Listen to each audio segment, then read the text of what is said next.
Leur présence traduit à suffisance l'intérêt que le gouvernement attache à nos assises, mais aussi et surtout son engagement à soutenir la politique du chef de l'État en matière de numérique, secteur pour lequel, chacun le sait, le président de la République, son Excellence Bassirou Diomaye Diakhar Faye, nourrit les plus grandes ambitions, non seulement pour le Sénégal, mais pour toute l'Afrique, en atteste la validation de la récente stratégie numérique dénommée le New Deal technologique. Je confonds dans ces remerciements le président du collège de l'ARTP, ainsi que les membres de cette instance pour l'honneur qu'ils nous font en prenant part à cet important rendez-vous. Mesdames et messieurs, chers participants, comme vous le savez sans doute, cette rencontre s'inscrit dans une tradition bien établie de partenariat fécond entre l'ARTP et l'ANSD, que nous remercions infiniment et dont nous saluons le professionnalisme, la disponibilité et la générosité dans le travail.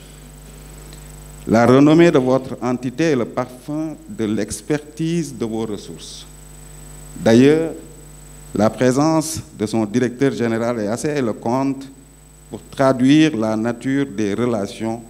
entre nos deux institutions. Le rendez-vous de ce matin, qui sera empreint de dialogue et de concertation, constituera un espace privilégié pour tous les acteurs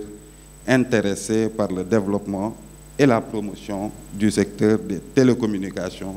et du numérique au Sénégal. En effet, la place importante de ces secteurs dans l'économie nationale, les opportunités en termes d'ouverture au marché, le taux de croissance, le potentiel et la marge de progression encore importants dans le processus de développement économique et social de notre pays. Fort de ces constats, l'État du Sénégal, dans sa vision 2050, entend faire du numérique un des piliers de l'agenda national de transformation pour une nation sénégalaise souveraine, juste et prospère. Comme le disait quelqu'un, le développement procède d'une vision et d'un élan. Aujourd'hui, face aux défis qui interpellent tous les secteurs de la vie, tous les acteurs de la vie économique, nous marquons solennellement et collectivement notre volonté à créer les conditions qui sont de nature à servir en permanence la collectivité dans ses nouveaux besoins, du moins en ce qui relève de nos missions. Comme disait Winston Churchill, mieux vaut prendre le changement par la main avant qu'il nous prenne par la gorge.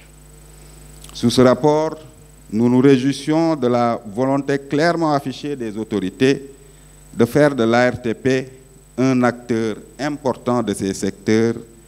avec comme mission principale de veiller au respect des dispositions légales et réglementaires. Favoriser une concurrence saine et loyale pour le développement des secteurs régulés et, comme le précise l'article 202 du Code des communications électroniques,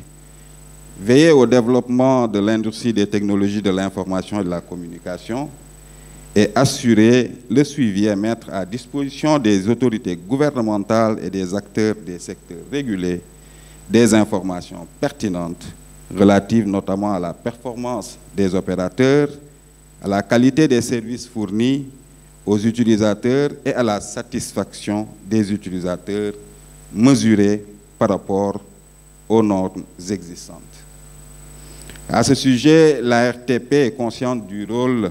qui est le sien dans le développement et la promotion du secteur. Elle s'est engagée dans cette voie avec force et détermination. C'est avec cet esprit de vouloir toujours mener à bien sa mission que des projets importants sont menés dans le but d'avoir des échanges les plus larges et les plus approfondis sur des thèmes majeurs concernant la promotion de ce secteur qui nous est si cher. Mesdames et messieurs, chers participants, le sommet mondial sur la société de l'information initié par les Nations Unies à laquelle j'ai pris part la semaine dernière à jeter les bases d'une compréhension commune des enjeux de la société de l'information émergente, ainsi que les stratégies à mettre en place pour assurer son développement durable à l'échelle nationale, régionale et mondiale. En conformité avec les objectifs dégagés lors de ce sommet, le Sénégal s'est engagé résolument dans la marche vers la société de l'information en posant des actes qui nous valent aujourd'hui quelques satisfactions. Le thème qui nous réunit ce matin revêt une importance capitale, dans la mesure où il permet de disposer d'éléments quantitatifs et qualitatifs recueillis à la base pour mieux orienter nos actions et profiter des multiples opportunités offertes par le numérique et ses déclinaisons dans tous les secteurs de la vie économique, sans en oublier les revers en termes de cybersécurité. L'enquête nationale, conduite en collaboration avec l'Agence nationale de la statistique et de la démographie, s'est déroulée au second semestre de l'année 2024 avec comme objectif de mieux apprécier la situation des TIC au Sénégal. À travers cette enquête face à face, portant sur un volet ménage et individu et un volet entreprise et administration, il s'agit pour l'ARTP d'évaluer le niveau d'accès et les principaux usages des TIC. Les résultats donnent une indication assez claire de la situation au Sénégal. Pour accorder la primeur à nos illustres invités, je vais laisser à l'assistance le plaisir de découvrir les chiffres contenus dans l'étude. En tout état de cause, il est important de préciser que cette enquête fouillée permettra à l'ARTP, à l'État, aux opérateurs, aux investisseurs, bref, à toutes les parties prenantes, de disposer de statistiques réelles, fiables et sans équivoque sur les usages dans le secteur des communications électroniques. À la faveur d'une régulation concertée et une approche de compliance, nous restons attentifs aux remarques qui seront formulées par cet auguste auditoire sur les éléments qui seront présentés tout à l'heure. Il s'agit également d'en profiter pour mettre en place un outil de suivi et évaluation en parfaite conformité avec les meilleures pratiques internationales. Pour l'ARTP, cette enquête, loin d'être un aboutissement, constitue le point de départ d'une action continue. En organisant cette rencontre, l'ARTP vise à inviter les différents acteurs à une réflexion globale orientée vers la recherche des voies et moyens permettant d'améliorer de manière très significative l'état des lieux mis en exergue par les résultats de l'enquête. Tous les acteurs, gouvernement, secteur privé, société civile, organisations internationales sont sollicités pour mener à bien cet exercice. Mesdames et messieurs, chers participants, votre présence ici nous conforte dans nos convictions que seule une prise en charge commune et concertée de nos actions